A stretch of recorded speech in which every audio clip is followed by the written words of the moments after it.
হ্যাঁ, আমি শুনেছি আর আমি মেসেজটা দেখিয়েছি।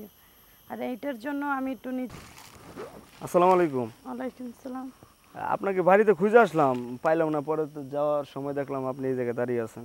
হ্যাঁ, ওই আমি 2টা কাঁঠাল গাছ লাগাইছি তো, এই কাঁঠাল হয়েছে, দেখতেছি কিরকম। ও, অনেকগুলো তো কাঁঠাল হয়েছে। হুম। তো আপু, ঘটনা হচ্ছে যে কারণে আসছিলাম, হ্যাঁ ওই বলেন। আপনার যে আগের ভিডিওটা ছাড়লাম না, হ্যাঁ।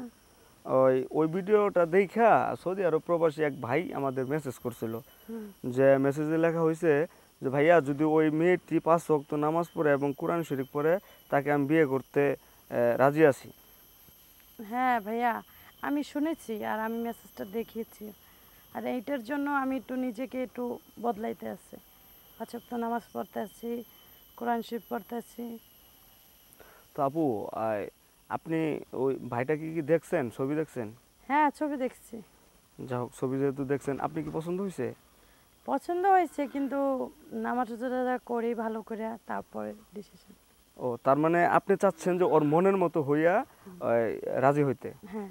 আহ, মানে একটু বয়স বেশি, হুম। এটা তো মানে নিতে পারবেন। হ্যাঁ, সমস্যা নাই, একটু বয়স হলে সমস্যা নাই। বয়স্করা রোগ রাইলেও বেশি ভালোবাসে। হ্যাঁ, অবশ্যই।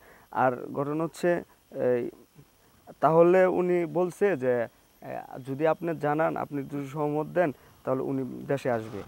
ও, তাহলে সমস্যা কি, দেশে আসবো, দেখুক তারপর। ভিডিওর মাধ্যমে আপনি কিছু বলে দিন। হ্যাঁ, যেহেতু যার উদ্দেশ্যে আমি বলতে আছি নাকি, একটা কথাই বলবো, তোমার যদি আমাকে ভালো লাগে, হলে তুমি বাংলাদেশে এসে দেখতে পারো আমি কীরকম। হ্যাঁ, তুমি মেসেজ দিছো, আমি শুনেছি, পড়েছিও। আর এটার মতন চেষ্টা করতে আছি, তোমাকে আমার ভালো লাগছে, খারাপ কব না, ভালো লেগেছে, তার জন্য তো পরিবর্তন হইতে আছি। 5 ওয়াক্ত নামাজ পড়তে আছি, এই কোরআন শরীফ পড়তে আছি। আচ্ছা, যাই হোক, সম্মানিত ভিউয়ার্স, আপনারা তো চিনেছেন, অবশ্যই চিনেছেন এই সেই লিমা আপু, যার হাজবেন্ড কিছুদিন আগে মারা গেছে। এবং তার পাত্র সন্ধানে আমরা একটা ভিডিও আপলোড করেছিলাম, যে তিনি কিনা বলেছেন যে একটা ইমানদার ব্যক্তি, সৎ ব্যক্তি যদি আমার জীবনে আসে, তাহলে তাকে বিয়ে করব। তো অবশ্যই সৌদি আরবে থাকে, 5 ওয়াক্ত নামাজ পড়ে, সেই এক প্রবাসী ভাই তাকে বিয়ে করতে রাজি হয়েছে। এবং ওই ভাইটি যে শর্ত দিয়েছে, এই আপুটি তার শর্ত মানার জন্য 5 ওয়াক্ত নামাজ এবং কোরআন শরীফ পড়ে। তো আপনারা সবাই তার জন্য দোয়া করবেন, যেন দুজনের মিলনটা অতি তাড়াতাড়ি হয়ে যায় এবং দাম্পত্য জীবনে সুখী হয়। তো আপু, আপনার শেষ একটা কথা বলবেন? বলেন। আপনার শ্বশুর শাশুড়ি কি এই বিষয়ে মানে জানানো প্রয়োজন মনে করবেন? হেরা সবই জানে। জানে? হ্যাঁ। কথা বলছেন? হ্যাঁ, হেরাই অনুমতি দিচ্ছে আমাকে।